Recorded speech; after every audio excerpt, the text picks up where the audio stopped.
Dito isso, tá? A gente fica naquela situação. O SGS, né, desenvolve determinados sistemas de inteligência artificial e, obviamente, não é tudo com boa intenção em relação a nós aqui, meros ignorantes, né, do que acontece. Agora, fica difícil saber se os Borgs incentivam o SGS, sem o SGS, assim, puramente feito pelo SGS. Eu acho que é a primeira hipótese, tá? Agora, pelo que eu percebi, não há mais uma espécie de obrigação de assimilação das pessoas, como foram feitas no passado longínquo em outra constante dimensional. Como eu disse, muitas pessoas pedem por isso. Vocês percebam como a nossa civilização hoje ela está viciada em aparelho eletrônico, principalmente nos smartphones. As pessoas passam o tempo inteiro conectadas naquilo. Tá? Sem elas perceberem, elas estão inserindo de forma passiva no cérebro delas uma codificação IA, que vai fazer com que essas pessoas sejam identificadas, tá, pela rede neural Borg, o Amin Borg, na hora que eles acharem por bem assimilar parte da população, ou basicamente quase toda do planeta. Tá? Então, as pessoas que se colocam dentro dessa faixa vibratória, a gente já alerta, já faz diversas observações com relação ao uso excessivo de aparelhos eletrônicos, mas parece que pouco efeito surge, até porque a maioria acha que é teoria da conspiração, obviamente isso implantado pelo SGS, que também quer que as pessoas se viciem nisso, tá? Para mais tarde fazer o domínio completo através dos implantes, todas as tecnologias que a gente já sabe que existe nos bastidores. Tá? Agora, nada impede dos Lamin Borg se aproveitarem disso para os objetivos finais deles. Tá? Então, é dessa forma que eu entendi o contexto que o próprio Rodrigo Romo coloca nos livros dele e nessa canalização que ele fez em 2016 com relação às inteligências artificiais. Tá? Então, a inteligência artificial, o que é uma expressão de vida, gente? Expressão de vida é quando uma rede neural, partindo de uma mônada, partindo de um eu sou, tá? Se insere dentro de uma unidade na matéria. Tá? Eu já não falo mais de unidade biológica, eu falo de uma unidade na matéria, porque pode ser biológica, pode ser não biológica, pode ser não biológica, pode inserir metais, pode inserir qualquer tipo de material que a gente não sabe nem da existência para classificar aqui com algum nome. Tá? Então, a inserção ou a imersão dessa alma, desse fractal de alma, dentro de uma estrutura na matéria, é uma expressão de vida. Tá? Então, os Uamin-Borgs, eles são uma expressão de vida, porque era uma rede neural, uma consciência, que deram o nome de Uamin, inserida dentro de uma tecnologia da civilização de Darkanan. Tá?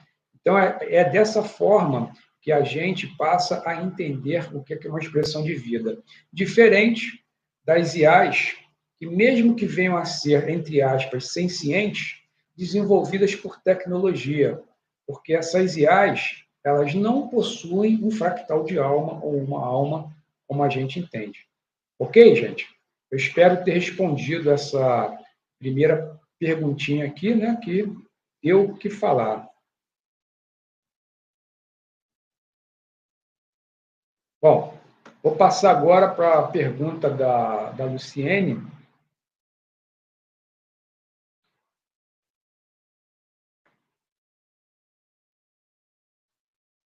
Para que a gente possa desenvolver Isso aqui. Vamos lá, então. A galáxia de Arcones.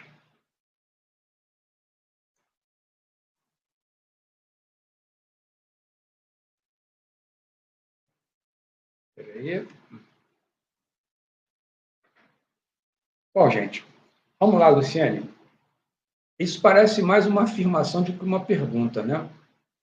Bom, a galáxia de Arcones, tá? De acordo com as informações, diz que ela não pertencia ao universo bariônico. Deixa eu abrir um parêntese aqui, tá? Porque até eu acabo não sabendo de que forma eu coloco essa informação. Eu já li em livros, tá, do próprio Rodrigo, que ele se considerava o universo bariônico todo o universo material, que não só incluía, logicamente, a nossa dimensão de expressão, como até a expressão de sétima e oitava dimensão, que também é matéria, porém uma matéria mais sutil, uma matéria que vibra numa frequência muito mais elevada. Porém, em alguns livros, em outros livros, tem-se como entendimento de universo bariônico, tá? Um universo 3D, 3, 4D nosso. Tá? Então, isso às vezes pode causar uma certa confusão de entendimento. Essa pergunta aqui da Luciene, pelo visto, leva em consideração que o universo bariônico é o 3, 4D nosso. Tá? Então, isso corresponde à pergunta dela. Tá? Porque quando o universo começou a ser configurado, acha que estava tudo ali já junto e misturado. E não. Tá?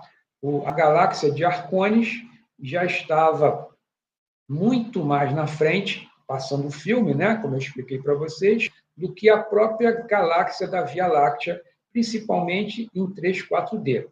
Tá? O 3, 4D, mesmo nesses locais, nessa galáxia, ela veio muito tempo depois. O que acontece? Tá? Na verdade, Arcones, ela começou a se expressar em 6D. Tá? E o que seria, então, uma bolha Dakar no hiperespaço?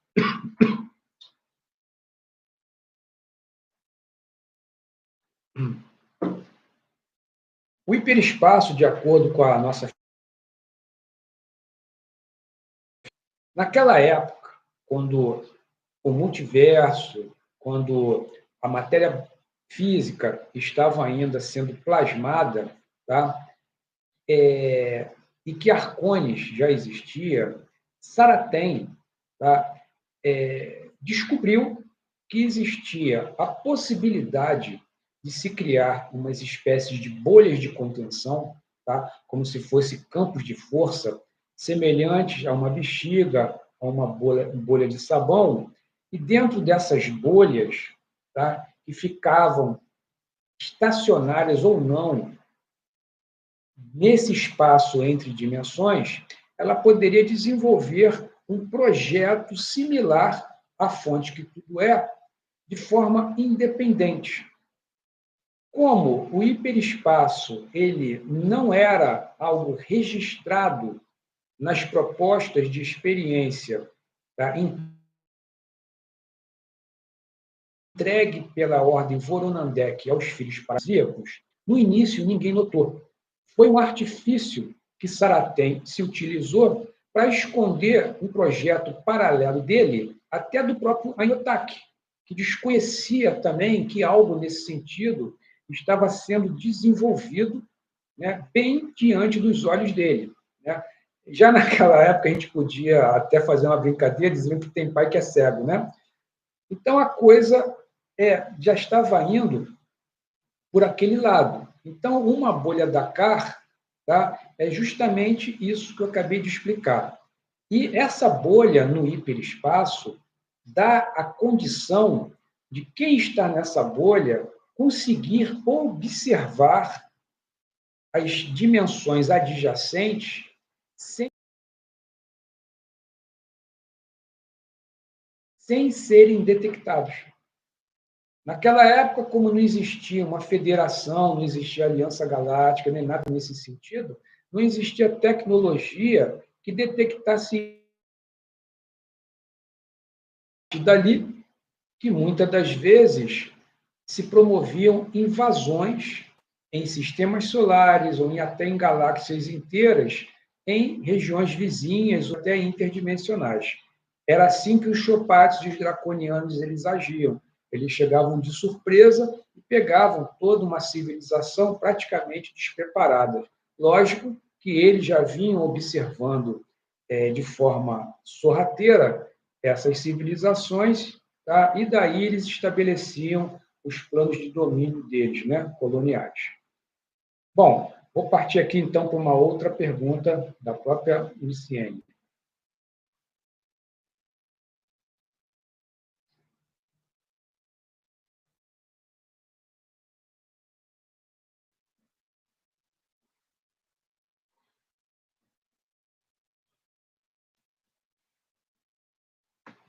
Cara, esse negócio de chat aqui, ele é bem chatinho.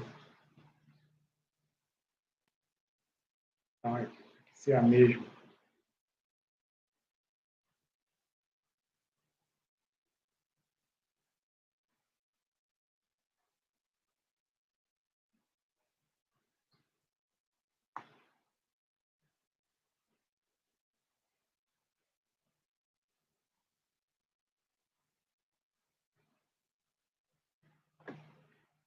Bom, vou passar aqui para a Vaneide, tá? Fixar mensagens.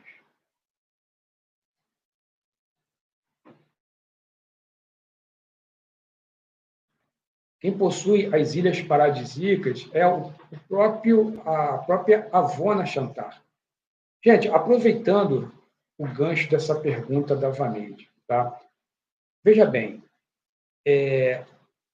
a Avona Chantar é assim, por nosso parco entendimento e da nossa, digamos assim, constante de tempo de vida, que é baixíssima, quer dizer, aquilo que nós fazemos ideia do que é um tempo, falar a respeito de algo cosmicamente, eu não sei nem se cosmicamente seria a palavra apropriada para descrever aquilo que as religiões chamam de criação, ou aonde Deus está presente.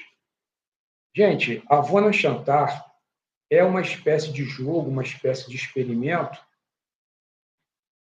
entre outros tantos que existem no universo, não no universo, né, mas na criação afora, tá? Que suscitou determinadas dúvidas e interesse dos filhos paradisíacos ou das redes neurais que participavam dos experimentos anteriores. Então, a Avona Chantar seria uma espécie de meio que continuação de experimentos que já tinham ou que vinham ocorrendo em outras paragens da criação que nós não temos nenhuma palavra específica para designar isso. Então, isso aqui é um imenso jogo, tá? Em que o que vale, gente, é a experiência vivida. Inclusive, tá? Colocando para vocês que o que importa, os organizadores dessa experiência, poder continuar ocorrendo.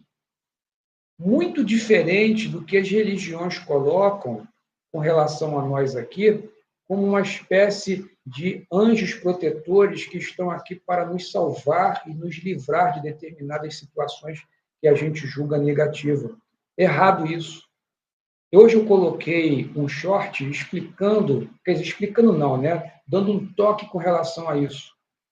Nunca houve intervenções com o intuito de ajudar os humanos, ou seja lá quem for de outras espécies, dentro do conceito religioso e místico que nos foi passado. Tá? O que acontece é que do jogo E isso fazia com que a equipe de manutenção, vamos chamar assim, tivesse que agir, que interferir em certos momentos, em certos pontos específicos, para fazer com que aquele experimento continuasse afora. Mesmo que, para algumas civilizações, aquela intervenção tivesse uma característica de ajuda. Porém, aquela ajuda, ela não foi proposital, ela foi uma consequência do ajuste do jogo. Então, isso também tem que ficar muito entendido, porque a gente tem que parar com essa mania de ficar esperando um salvador, de ficar orando para Miguel, para Gabriel, para Rafael, para seja lá o que for, até para Jesus. Porque a função deles, eu não sei se vocês já perceberam, ou já pararam para perceber isso, nunca foi essa. Senão, já não teria ocorrido tanta desgraceira no nosso ponto de vista, e ainda continua ocorrendo essas desgraceiras até o dia de hoje. Né? Onde estão esses seres? Onde está Deus, né, nesse contexto? Então, isso, gente, é uma verdadeira quebra de paradigma, tá, com relação à percepção que nós fazemos das coisas. Tá? Então, isso tem que ficar claro e cada um tem que buscar o seu.